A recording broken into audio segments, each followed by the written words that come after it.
brought to you by Candid. Candid dusting powder, 4 skin problems का एक expert solution. Candid dusting powder, हटा खुजली, लगा कैंडिड।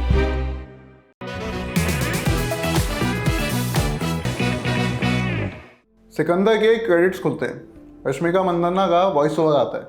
वो कहती हैं कि सिकंदर वो नहीं होता जो किसी बड़े साम्राज्य पर राज करे, बल्कि सिकंदर वो होता है जो दिलों पर राज करे। आगे 2.5 घंटे की ये फिल्म आपके दिलों पर राज करने की कोई कोशिश नहीं करती, बल्कि सुनने, देखने और समझने की जो तमाम क्षमताएं हैं उन पर हमला करती है।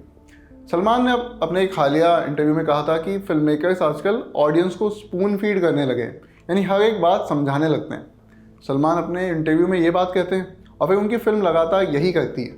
ट्रेलर में दिखाया गया कि सिकंदर का जो मेन विलेन है वो प्रधान नाम का एक मंत्री है।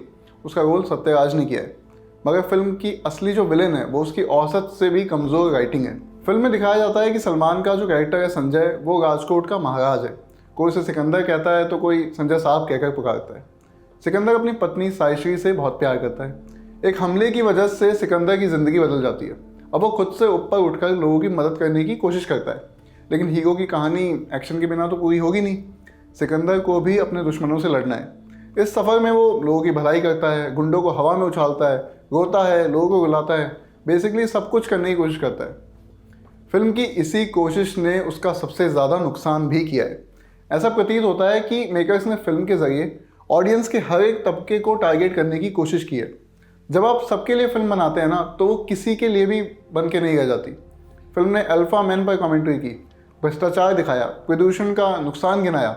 ऐसा लग रहा था कि मेकर्स अपनी कोई जिम्मेदारी पूरी करने की कोशिश कर रहे हैं कि देखो हम अपने आसपास की दुनिया को लेकर कितने सजग हैं। मगर ये सारी कमेंट्री अपनी जगह है। हर फिल्म की सबसे बड़ी ज़रूरत, सबसे बड़ा क्राइटेरिया यही है कि वो एक फ़िल्म के पैमाने पर खरी उतरे। सिकंदर ऐसा करने की दिशा में कोई कदम नहीं बढ़ाती। फिल्म देखते हुए ऐसा लगता है कि बहुत सारे सीन्स शूट कर लिए, फिर उन्हें बस आगे पीछे जोड़ दिया गया हो। बस राइटिंग में कोई फ्लो ही नज़र नहीं आता। सिकंदर पुलिस स्टेशन से अपने घर आता है, अचानक से जोहरा जबी गाना आ जाता है।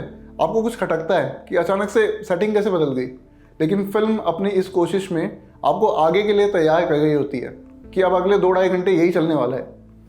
रिलीज़ से पहले मेकर्स ने दावे किए थे कि ये एक इमोशनल फिल्म है। बस दिक्कत ये है कि फिल्म का जो इमोशन है वो आपको कभी भी हिट नहीं करता।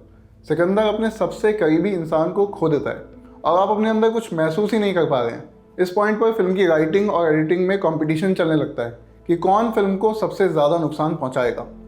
बहुत सारी फिल्मों में शिकायत होती है कि वो एक धागे से नहीं बंधी होती, एक वो थीम नज़र नहीं आती। सिकंदर के केस में वो धागा ही गायब है। यहाँ मेकर्स ने बस सीन लिखे और उन्हें इस कदर चिपका दिया कि वो बस 30 मार्च तक टिक जाएं।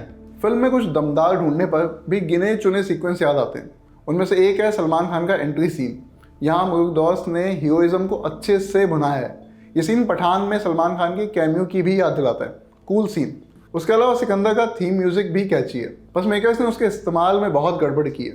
नतीजतन वो सीन को उठा नहीं पाता, वो जो म्यूजिक है। बाकी एक्टिंग के स्तर पर किसी ने भी यादगार काम नहीं किया। सत्यराज ने भी भरपूर मात्रा में लाउड एक्टिंग की है। एकदम टिपिकल किस्म का काम हुआ है। सिकंदर के अधिकांश हिस्सों को देखते हुए ये महसूस होता है कि ये पहले भी देखेला लग रहा है।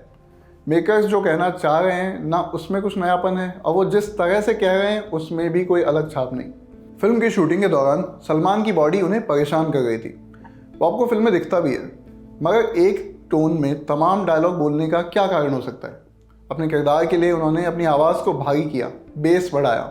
ये एक्सपेरिमेंट भी फिल्म की कोई मदद नहीं करता। टाइगर 3 से बहुत लोगों को शिकायत थी कि सलमान मेहनत नहीं कर रहे हैं, एफर्ट नहीं डाल रहे। सिकंदर इस शिकायत का मौका नहीं देती, क्योंकि इसकी ख़राब राइटिंग किसी एफर्ट का स्कोप ही नहीं छोड़ती। बाकी आप फिल्म देखिए, अपनी राय बनाइए। रिव्यू कैसा लगा आप कमेंट करके ज़रूर बताइएगा। मैं हूं यमन और कैमरा के पीछे हमारे साथी दानिश। शुक्रिया।